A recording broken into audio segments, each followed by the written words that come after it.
English మాట్లాడడానికి భయపడుతున్నారా? అయితే మీకోసమే ఈ స్పోకెన్ ఇంగ్లీష్ క్లాసెస్. వెంటనే కాల్ చేసి జాయిన్ అవ్వండి.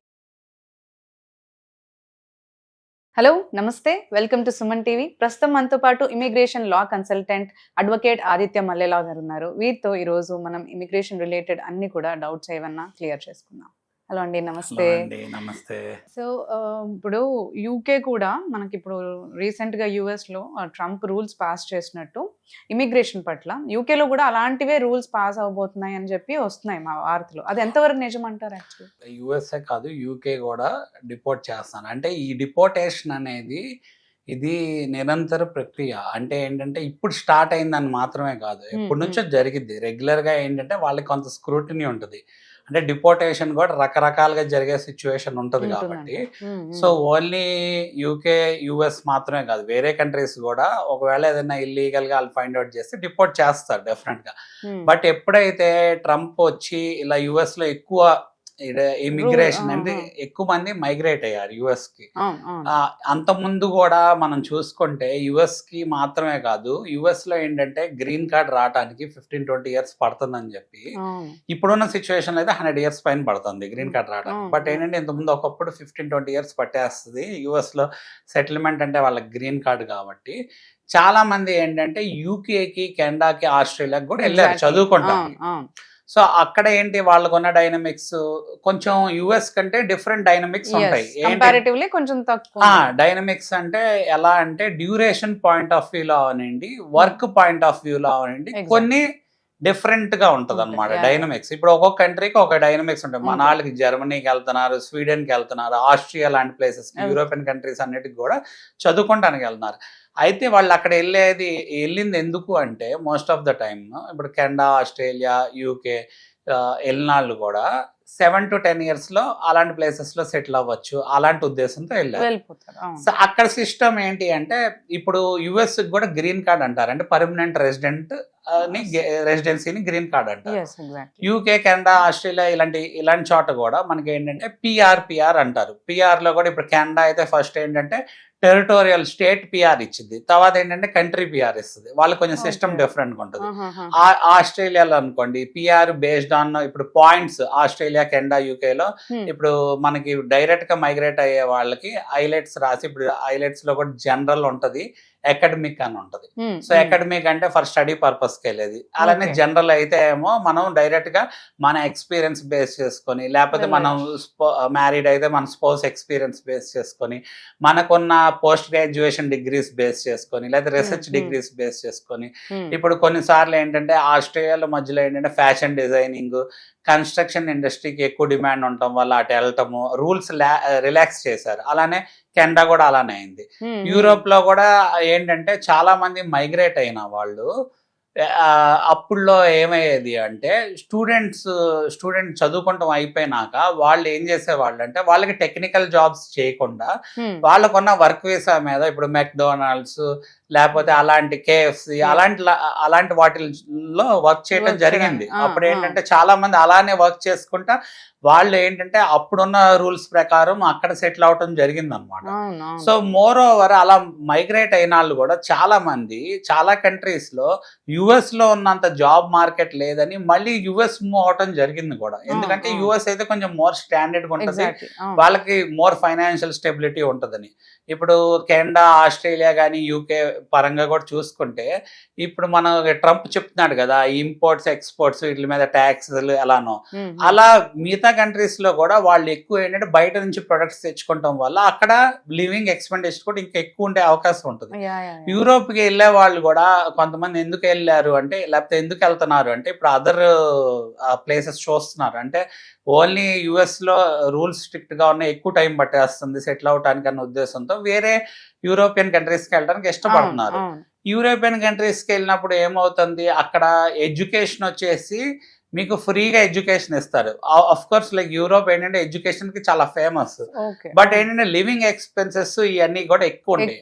అక్కడ వెళ్ళే వాళ్ళు ఏం చూపించాలి, లివింగ్ ఎక్స్పెన్సెస్ కి నాకు పర్టికులర్ మనీ స్పెండ్ చేయడానికి ఎనఫ్ అమౌంట్ ఆఫ్ మనీ ఉంది సర్వైవ్ అవడానికి అని చూపించాలి. అలానే కొన్ని కంట్రీస్ లో మనకి ఏంటంటే స్పౌస్ డిపెండెంట్ మీద వెళ్ళినా కూడా వర్క్ చేయొచ్చు అనమాట. ఓకే ఓకే యుఎస్ లో అలా కుదరదు. యుఎస్ లో ఏంటో ఓన్లీ H4EAD స్టేజ్ మీద ఉన్న వాళ్ళు, అంటే గ్రీన్ కార్డ్ లో ఫైనల్ స్టేజ్ మీద ఉన్న డిపెండెంట్ మాత్రం వర్క్ చేయడానికి ఉంటది. ఓకే సో కొన్ని కంట్రీస్ లో ఏంటి పార్ట్ టైమ్స్ ఆఫ్ క్యాంపస్ చేసుకోవచ్చు ఒక్కోసారి. మరి యుఎస్ లో అలా ఆఫ్ క్యాంపస్ చేసుకోవడానికి లేదు. ఎక్కడ సర్టెన్ సెట్ ఆఫ్ రూల్స్ అక్కడ ఉన్నాయి. మనం చూస్తే యూరోప్ లో కూడా మన వాళ్ళు ఇప్పుడు వరల్డ్ వార్ వచ్చి 2 అయిపోయినాక మీకు ఏమైంది అంటే పాపులేషన్ తగ్గిపోయింది. కొన్ని యూరోపియన్ కంట్రీస్ తగ్గిపోయినప్పుడు ఏంటంటే అప్పుడు ఈ రూల్స్ ఈ రెగ్యులేషన్స్ అన్ని లేపటం వల్ల ఎక్కువ జనాలు మైగ్రేట్ అవడం జరిగింది. వాళ్ళు కూడా అలానే ఇన్వైట్ చేశారు. తర్వాత ఏంటంటే రూల్స్ ఇమిగ్రేషన్ కి రిలేటెడ్ లాస్ అన్ని తీసుకొచ్చారు. సో మనం డంకీ మూవీలో కూడా చూసుకున్నాం. అక్కడ కూడా ఏంటంటే యూరోపియన్ సమ్ గ్రే స్పాట్స్ ఉన్నాయి. ఏంటి అంటే వాళ్ళు అక్కడ ఇల్లీగల్ గా ఎంటర్ అవడానికి. సో వాళ్ళకి కూడా ఆప్షన్స్ ఉన్నప్పుడు మనకి ఏంటంటే మనకి ఇండియాలో ఎక్కువ నార్త్ ఇండియా నుంచి అలా మైగ్రేట్ అయిన వాళ్ళు ఉన్నారు అనమాట. సో అలా మైగ్రేట్ అయిన వాళ్ళకి మోస్ట్లీ ఏంటంటే వీళ్ళు శరణార్థులు అంటే రెఫ్యూజీ అండ్ అసైలం పాత్వేని వాడుకుంటూ ఉంటారు. వాళ్ళు ఎప్పుడైతే ఆ ఆప్షన్ తీసుకుంటారో యుఎస్ లో కానీ యూకేలో కానీ వాళ్ళు ఏంటంటే ఇల్లీగల్ గా అన్డాక్యుమెంటెడ్ గా వెళ్ళినా కూడా తర్వాత ఏంటంటే వాళ్ళు డాక్యుమెంటెడ్ అవుతారు. ఎందుకంటే హ్యూమన్ రైట్స్ అనే కాన్సెప్ట్ ని బేస్ చేసుకొని వరల్డ్ వైడ్ గా వీళ్ళకి ట్రీటీస్ అవన్నీ ఉంటాయి కాబట్టి హ్యూమన్ రైట్స్ ని అప్హోల్డ్ చేయాలి, ప్రొటెక్ట్ చేయాలి అనే ఉద్దేశంతో. అంటే వీళ్ళు ఏం చెప్తారంటే అక్కడికి వెళ్ళి దొరికిపోయినప్పుడు మాకు కంట్రీ నుంచి థ్రెట్ ఉంది అని చెప్తారు అనమాట. మన కంట్రీలో పొలిటికల్ సినారియోస్ వల్ల కానీ లేకపోతే లోకల్ ఏదైనా ఇష్యూస్ ఉన్నాయి అని చెప్పేసి వాళ్ళు అక్కడ చెప్తారు. అప్పుడు వాళ్ళు ఏంటంటే ఆ పర్టికులర్ బేస్ చేసుకొని ఆ వచ్చిన అన్డాక్యుమెంటెడ్ ట్రావెలర్ ఎవరైతే ఉన్నారో వాళ్ళకి పీస్ ఆఫ్ డాక్యుమెంటేషన్ అనేది ప్రొవైడ్ చేసి టెంపరీగా వాళ్ళు అక్కడ ఉండటానికి లైక్ ఏంటంటే టెంపరీ వర్క్ పర్మిట్స్ అనేది ఇష్టం జరిగింది. ఇలా చేయడానికి వాళ్ళ బ్యాక్గ్రౌండ్ చెక్ ఏమైనా చేస్తారు, బ్యాక్గ్రౌండ్ చెక్ చేస్తారు. ప్లస్ ఏంటంటే వాళ్ళు నిజంగా చెప్పేది రిలవెన్స్ ఉందా లేదా చెక్ చేస్తారు. బట్ ఇక్కడ మోస్ట్ ఆఫ్ ద టైం ఏమైంది అంటే హ్యూమన్ రైట్స్ పరంగా ఇంటర్నేషనల్ గా అప్హోల్డ్ చేయడం అనేది మేజర్ క్రైటీరియా అయిపోయేసరికి కొన్నిసార్లు ఏంటంటే వాళ్ళు వర్బల్ గా మాత్రమే చెప్పిని వాళ్ళు అక్కడ బిలీవ్ చేయాల్సిన సిచ్యువేషన్ ఉంటుంది అనమాట. ఎందుకంటే వాళ్ళని కూడా జడ్జి ముందు ప్రొసీడ్ చేస్తారు. అప్పుడు వాళ్ళకి ఈ పర్టికులర్ ఆస్పెక్ట్ ఏదైతే హ్యూమన్ రైట్స్ లో ప్రొటెక్షన్ పరంగా టెంపరీ ఇచ్చి సర్టెన్ అమౌంట్ ఆఫ్ స్క్రూటినీ అనేది జరిపి తర్వాత ఏంటంటే వాళ్ళ ఫర్దర్ వీసా టెంపరీ వీసాని ఇంకా పర్మనెంట్ గా చేయటము అలా ఆ మార్గంలో అన్నమాట. అంటే వాళ్ళకు కూడా అక్కడ కోటా ఉంటది, ఎంతమందికి ఇవ్వాలి లేకపోతే దానికి క్యాప్ ఉందా అనేది కంట్రీ టు కంట్రీ వేరీ అయ్యింది అనమాట. ఇప్పుడు ఈ ట్రంప్ కూడా మేజర్ మెజర్ తీసుకుంటుంది ఏంటి అంటే ఈ ఇల్లీగల్ గా అలా వచ్చేసి ఈ విధానాన్ని యూటిలైజ్ చేసుకుంటున్నారు, దీన్ని మిస్యూజ్ చేస్తున్నారు, ఎక్స్ప్లాయిట్ చేస్తున్నారు. దీనివల్ల కంట్రీకి థ్రెట్ అండ్ సెక్యూరిటీ ఇష్యూస్ వస్తున్నాయి. ప్లస్ ఈ అన్డాక్యుమెంటెడ్ వాళ్ళు కొన్నిసార్లు ఏంటి అంటే దొరకకుండా వెళ్ళారనుకోండి బార్డర్లోకి, అక్కడ ఉన్న కమ్యూనిటీస్ దగ్గరికి వెళ్ళిపోతారు. వాళ్ళకి తెలిసిన కమ్యూనిటీస్ దగ్గరికి వెళ్ళిపోయి ఇల్లీగల్గా ఎంత కాలమైనా అక్కడే సెటిల్ అవడానికి చూస్తారు. సో ఇంతకుముందు డిజిటలైజేషన్ అవ్వకముందు అలా సెటిల్ అయ్యారు. ఇప్పుడు ఏంటంటే డిజిటలైజ్ అయినాక వాళ్ళకి చాలా కష్టంగా ఉంటుంది. బట్ స్టిల్ అక్కడే ఎవరో ఒకళ్ళు సెటిల్ అయిపోయిన వాళ్ళ దగ్గర వర్క్ చేస్తా అలా ఉంటారు అనమాట. సో ఇది ఒక కంట్రీ రెగ్యులర్ గా ఫాలో వాళ్ళ రూల్స్ అండ్ రెగ్యులేషన్స్ పరంగా ఫాలో అవుతూ ఉంటారు. బట్ ఇప్పుడు ఎప్పుడైతే ఏంటంటే యూకే కూడా ఇంత ముందు కూడా అలా డిపోర్టేషన్స్ చేయడం జరిగిందంట, ఇప్పుడు మళ్ళీ చేస్తున్నారు. ఎందుకంటే ట్రంప్ దీనిలో ఎక్కువ వైరల్ అయ్యేటట్టు దీన్ని ఇది అందరు మిస్యూజ్ చేస్తున్నారు కాబట్టి ఎక్కువ మంది అందులో యుఎస్ మైగ్రేట్ అయ్యారు కాబట్టి ఇలా ఈ పాత్ అనేది మిస్యూజ్ చేస్తున్నారు కాబట్టి ఓన్లీ ఇండియన్స్ గురించి చెప్పట్లేదు, ఆల్ అక్రాస్ ద వరల్డ్ అన్నమాట. సో ఒక మెసేజ్ పంపాలని ఎప్పుడైతే ట్రంప్ తీసుకొచ్చాడో ప్రతి కంట్రీ కూడా దాన్ని ఇంకా బాగా స్క్రూటినీ చేసి చూస్తుంది.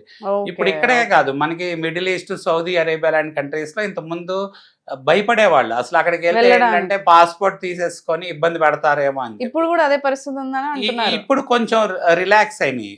ఇప్పుడు ఏంటంటే మిడిల్ ఈస్ట్ కంట్రీస్ కూడా ఏంటి అంటే మిడిల్ ఈస్ట్ కంట్రీస్ లో ఎస్పెషల్లీ మనకు దుబాయ్ చాలా ఫ్లెక్సిబుల్ గా ఉంటుంది కాబట్టి దుబాయ్ని చూసి వేరే కంట్రీస్ లైక్ సౌదీ అరేబియా లాంటి కంట్రీస్ కూడా టూరిజం పాయింట్ ఆఫ్ వ్యూలో కానీ వెల్కమింగ్ అదర్ పీపుల్ పరంగా కానీ వరల్డ్ వైడ్గా అక్కడ రూల్స్ని అన్నిటిని కూడా రిలాక్స్ చేశారు చాలా మంది. Okay okay. బట్ అక్కడ కూడా ఏంటి అంటే మన వాళ్ళు ఎక్కువ మైగ్రేట్ అవుతారు కాబట్టి మైగ్రేట్ అయినప్పుడు ఏంటంటే మళ్ళీ ఏదైనా ఇల్లీగల్ ఆస్పెక్ట్స్ పరంగా చేస్తారు ఏమో అని చెప్పేసి ఫాలో అవుతారు ఏమో, లేకపోతే ఇల్లీగల్గా ఏదైనా యాక్టివిటీస్ చేసే సిచ్యువేషన్ ఉంటుంది ఏంటంటే due to their life constrain. అంటే వాళ్ళు ఏంటంటే ఎలా అయినా సర్వైవ్ అవ్వాలి అనేది ప్రొజెక్ట్ అవుతుంది అనమాట.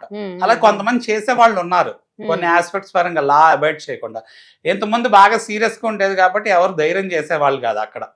బట్ ఇప్పుడు ఏంటంటే ఆల్రెడీ అక్కడ వెళ్ళి సెటిల్ అయిపోయి లాస్ ఎప్పుడైతే కొంచెం లిబరల్గా ఉన్నాయో మళ్ళీ దాన్ని మిస్యూజ్ చేస్తున్నారు అనే బాగా వినిపిస్తుంది అనమాట. సో అందుకని అందరూ కూడా కొంచెం స్ట్రిక్ట్ గా అవడానికి డెఫినెట్గా ఇప్పుడు ఫస్ట్ చేసినప్పుడు ఐడెంటిఫై చేయకపోవచ్చు, బట్ ఫర్దర్గా ఐడెంటిఫై చేసినప్పుడు అది మొత్తం మన రెప్యుటేషన్ ఆఫ్ కంట్రీకి కూడా ఎఫెక్ట్ అయింది. ప్లస్ ఎప్పుడైతే రూల్స్ ఎక్కువ స్ట్రిక్ట్ చేస్తున్నారో అక్కడ ఉన్న ఫ్రీడమ్ ఫ్లెక్సిబిలిటీ కోల్పోవటం వల్ల మనకే నష్టం అనమాట. We're like sending a bad message. ఎవరైతే ఫర్దర్ గా మైగ్రేట్ అవ్వాలనుకున్నారో వాళ్ళకి కూడా ఛాలెంజింగ్ అయ్యే సిచ్యువేషన్. బికాస్ ఎందుకంటే ప్రతి ఒక్కరిని అనుమానిస్తారు కదా, వీళ్ళు దీనికే చేయడానికి వస్తున్నారేమో అని అనుమానిస్తారు. జెన్యూన్ రీజన్ ఉన్నా కానీ అదే ఆబ్వియస్లీ. అందుకని చాలా జాగ్రత్తగా లా అబైడింగ్ గా మనం వెళ్ళాలన్నమాట వెళ్ళేవాళ్ళు. Thanks for sharing information. Thank you అండి.